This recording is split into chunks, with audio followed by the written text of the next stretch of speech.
हमीरपुर जिले के सुजानपुर क्षेत्र के खैरी गांव में भारी बारिश के कारण नाले में मलबा आ गया, जिससे कई मकान और एक वाहन मलबे की चपेट में आ गए। हालांकि किसी के घायल होने या मौत की सूचना नहीं। स्थानीय प्रशासन और आपदा प्रबंधन टीम तुरंत मौके पर पहुंचकर राहत कार्यों में जुट गई। प्रभावित परिवारों को सुरक्षित स्थानों पर स्थानांतरित किया जा रहा है। प्रशासन ने लोगों से सतर्क रहने और खतरे वाले इलाकों से दूर रहने की सलाह दी है। बारिश का ये कहर अभी भी जारी, जिससे बचाव कार्य को तेजी से अंजाम दिया जा रहा है। मानसून की भीषण बारिश ने राज्य में भारी तबाही मचाई है। अब तक 396 लोगों की मौत हो चुकी और लाखों लोग प्रभावित हुए हैं। इस प्राकृतिक आपदा से 4,467 करोड़ रुपए का आर्थिक नुकसान हुआ। राज्य सरकार और प्रशासन के लिए यह स्थिति बड़ी चुनौती बनी हुई है। लगातार बारिश के कारण 3 राष्ट्रीय राजमार्ग और 558 सड़कें बंद हैं, जिससे आम जनता की आवाजाही बाधित हो रही है और राहत कार्यों में भी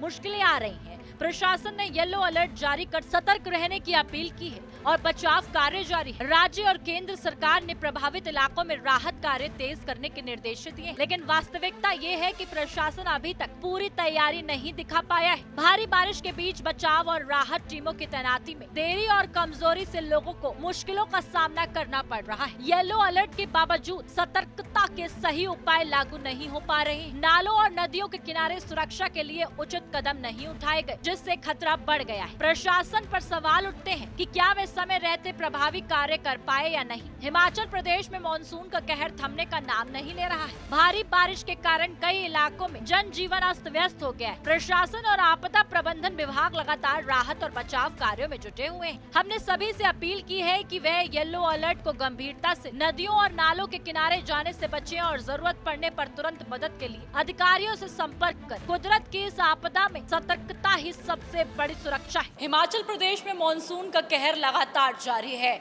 और इस कहर ने पूरे हिमाचल प्रदेश के तमाम जिलों को तबाह कर रख दिया है। 400 से ज्यादा लोगों की मौत की जानकारी सामने आई और ना जाने कितने जिले तबाह हो गए हैं। हिमाचल प्रदेश के अंदर आई इस आपदा ने लोगों को सतर्क रहने की लगातार सलाह दी है, क्योंकि अब हिमाचल प्रदेश में मानसून लगातार सक्रिय होता नजर आ रहा है।